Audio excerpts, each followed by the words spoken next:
All right, so I am just about halfway between my last cruise on the Carnival Sunrise, which I just finished the series with, and my next cruise, which I'm not really going to tell you what it is yet, but it is a bucket list cruise. But right now, I'm kind of missing the whole cruise thing, so I decided that I was going to make the Carnival chocolate melting cake that I got the recipe for when I did the chef's table on the Carnival Sunrise. So I'm just going to show you how to make that and reminisce a little bit about, you know, cruising and just remember the fun that there was, because I've got a little bit of time before the next one. So the ingredients for the melting cake for a 2-serving option is 3 ounces of butter, 3 ounces of dark chocolate that I'm going to melt together, and then I'm going to mix 2 room temperature eggs with 3/4 of an ounce of sugar, and then I'll mix that into the chocolate and then mix in an ounce of flour so that you can make that batter, and then it's going to bake off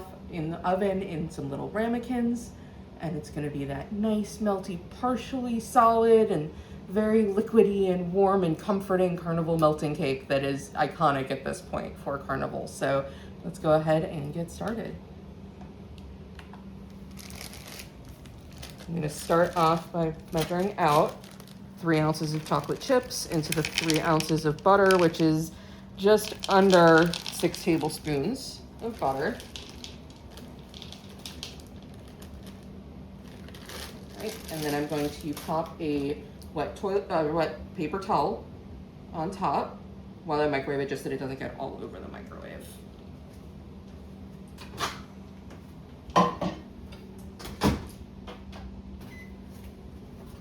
And while I'm doing that, let's crack some eggs.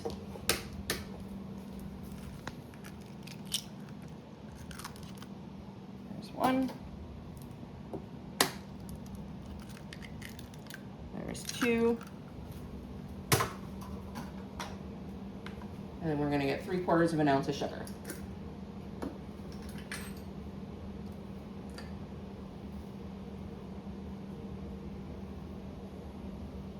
And I'm doing this by weight because, first of all, they gave me everything by weight, and second of all, it is the most accurate way to bake. That it is much easier to get a rounded tablespoon than when you actually get it by the ounce or by the gram exactly. So when I do my baking, a lot of times it's by weight, just like you saw when I was doing all of my sourdough. So I am just going to whisk this, get some air incorporated in with those eggs and sugar, so that it can be like a souffle and it can have a nice little lift in it when we bake.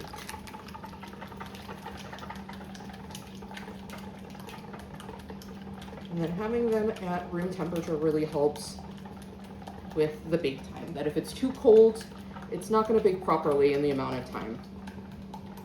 So I just wanted to do this because the Carnival melting cake it's been on the cruise lines for, I don't know, like 20 plus years. I've had it on so many cruises, and it is available every single night of your cruise. Even on that last night where they have the, you know, the baked Alaska, that's kind of their other iconic version of their desserts, they always still have that Carnival melting cake. And they even offer gluten-free options and sugar-free options because they want to make sure that everybody that wants to have a melting cake, that have the opportunity to have a melting cake as their signature dessert. I would say that I have probably 1 or 2 of these on every single cruise, and you really are hoping for it to be just perfectly melty in the middle. You don't want it to be cooked all the way through.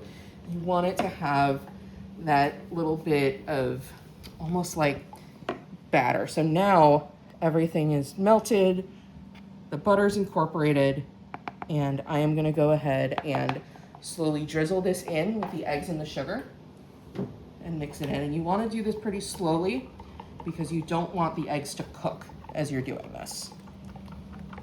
So just a little bit of chocolate at a time,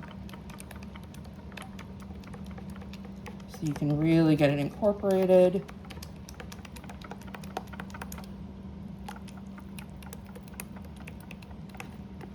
And Carnival says that you can use the just milk chocolate mixed with semi-sweet, or you can use dark chocolate.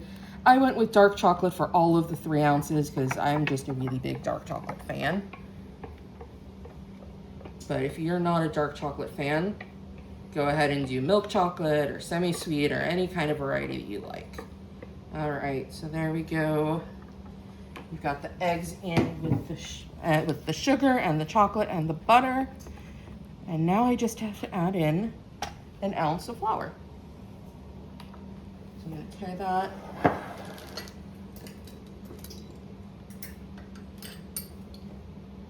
We're gonna go ahead and measure this in.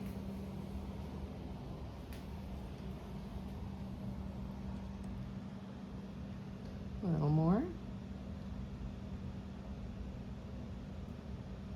Touch more, come on. There we go. All right, now you just want to incorporate the flour until you don't really see any streaks. It's not going to be like a solid batter, and you don't want to overwork it too much because this is going to be really kind of gentle.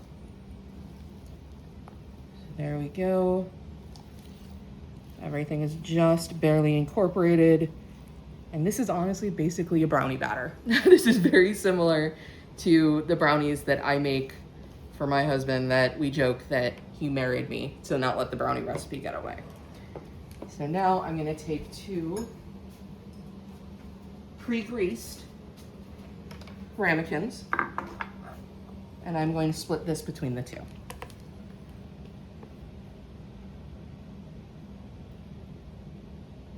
one.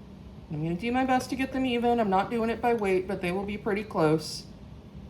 This I'm doing just visually.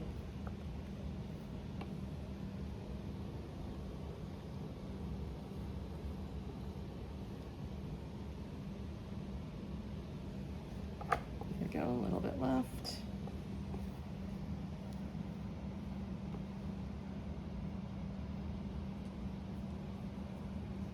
All right, there we go. And then we are going to bake these at 330 degrees for about 14 minutes.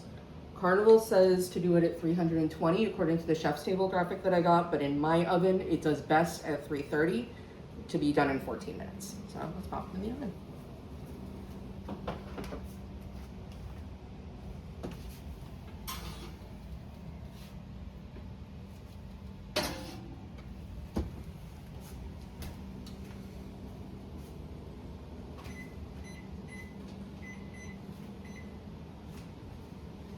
All right, and then in 14 minutes, they will come out of the oven. We'll let them cool a little bit, and then we're gonna top them with some powdered sugar.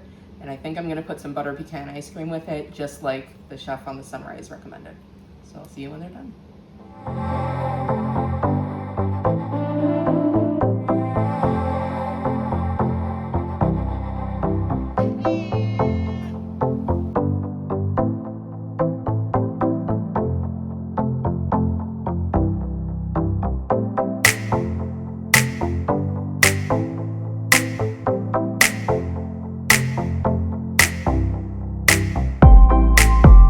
Been just about 16 minutes. I checked at 14. They weren't quite done. You saw the footage of that, but I put them back in for a little bit longer and they are exactly how they should be. So I'm just gonna pull these on out and you can see they are cooked all around the edge with just a little bit melty and soft in the middle, and that is exactly what I want.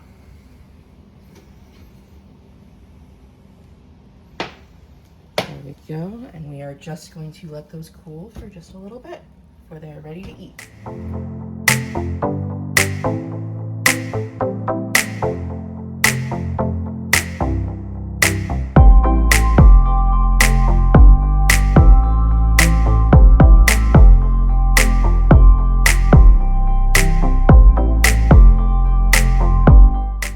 Let them cool for a little bit. The souffle has kind of come down in volume a little bit, as souffles do. So it's not quite as puffy as it was, which means it's going to be a really nice kind of dense and chocolatey melting cake. So I'm just going to put some powdered sugar on top, just like they do on the Carnival chips. And I've got just a little duster with some powdered sugar in it. You can just use a spoon for this or a sieve if you've got one, but I have this from my sourdough baking anyway. So I'm just going to tap some powdered sugar on top. And then I've got my butter pecan. I don't have quite as fancy dishes that all match just like they do on Carnival, but Doesn't matter what the dishes are in, it's still gonna taste great. So let's go ahead and see that texture. There we go. We have that nice flowy inside, and the outside is a much more solid cake, which is exactly what you want. And then a little bit of butter pecan.